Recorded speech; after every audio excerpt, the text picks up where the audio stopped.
Assalamualaikum warahmatullahi wabarakatuh. Saya Pritaina Mediana ingin menjelaskan materi kelas 9 tentang pencemaran tanah oleh zat kimia. Langsung saja dimulai pembelajaran tentang pencemaran tanah oleh zat kimia, yaitu pencemaran tanah adalah tercemarnya permukaan tanah oleh bahan kimia buatan manusia yang masuk dan mengubah lingkungan. Pencemaran tanah dapat berakibat pada kesehatan maupun lingkungan. Selain dapat memperburuk keadaan lingkungan dan alam, juga dapat mengancam keselamatan makhluk hidup. Pencemaran tanah dari berbagai bahan kimia yang merupakan polutan akan menyebabkan tanah terkontaminasi dan tidak murni. Pencemaran menjadi suatu dampak yang kompleks untuk kehidupan sehari-hari. Sumber pencemaran tanah adalah yang bisa mempengaruhi pencemaran tanah. Sumber-sumbernya yaitu yang pertama ada limbah padat dan cair. Komponen utama yang sangat berpengaruh pada pencemaran di tanah ialah limbah, baik limbah padat maupun cair. Kedua komponen tersebut bisa menyebabkan kerusakan yang begitu banyak. Lalu selanjutnya adalah pestisida dan pupuk.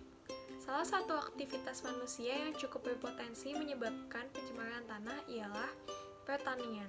Dalam bidang pertanian, tentunya sangat sudah familiar dengan pestisida maupun pupuk dari berbagai bahan kimia. Lalu bahan kimia lainnya. Selain karena pestisida dan bahan kimia di pupuk, banyak bahan kimia lain yang mungkin masuk dalam permukaan tanah. Seperti yang sudah dijelaskan di atas, jika bahan kimia tersebut sangat berpengaruh pada kondisi tanah. Lalu deforestasi. Deforestasi ialah mungkin masih banyak yang cukup asing di telinga. Istilah ini digunakan untuk kondisi di mana jumlah pohon berkurang dalam jumlah besar. Padahal, pohon merupakan salah satu tumbuhan yang memberikan manfaat yang begitu besar pada kehidupan makhluk lain, juga kesuburan tanah. Lalu,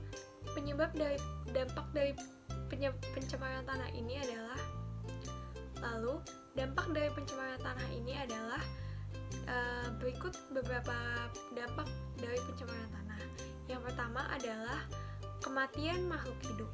Salah satu dampak yang begitu berbahaya dan perlu dihindari sedini mungkin yaitu kematian makhluk hidup.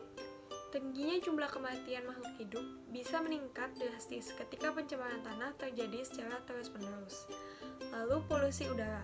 Walaupun tanah yang tercemar akan terjadi akibat kerusakannya bisa terjadi pada komponen lain di bumi yang sifatnya saling berhubungan. Sebut saja udara. Komponen ini juga akan mengalami pencemaran ketika tanah tidak lagi subur dan sehat. Lalu ekosistem rusak. Di bumi ada begitu banyak ekosistem yang tersebar di berbagai penjuru. Ekosistem ini pastinya harus dirawat dengan baik sehingga tetap indah dan berjalan sesuai dengan ketentuannya. Sayangnya, pencemaran pada tanah bisa membuat ekosistem rusak secara perlahan. Lalu kesuburan tanah menjadi berkurang. Dampak buruk pencemaran tanah yang satu ini tentunya sudah tak terelakkan lagi. Saat terjadi pencemaran, maka tanah tidak lagi murni dan kesuburannya pun menjadi berkurang. Jika sudah begini, maka akan sangat berpengaruh pada aspek kehidupan. Lalu merusak estetika alam. Tanah yang subur dan terawat tentu akan tampak indah dan cantik. Tanaman bisa tumbuh subur, berbeda dengan lahan atau daratan yang tandus dan sudah tercemar tentunya nilai estetika alamnya pun akan berkurang. Demikian sedikit penjelasan tentang pencemaran tanah akibat zat kimia dari saya. Kurang lebihnya mohon maaf. Wassalamualaikum warahmatullahi wabarakatuh.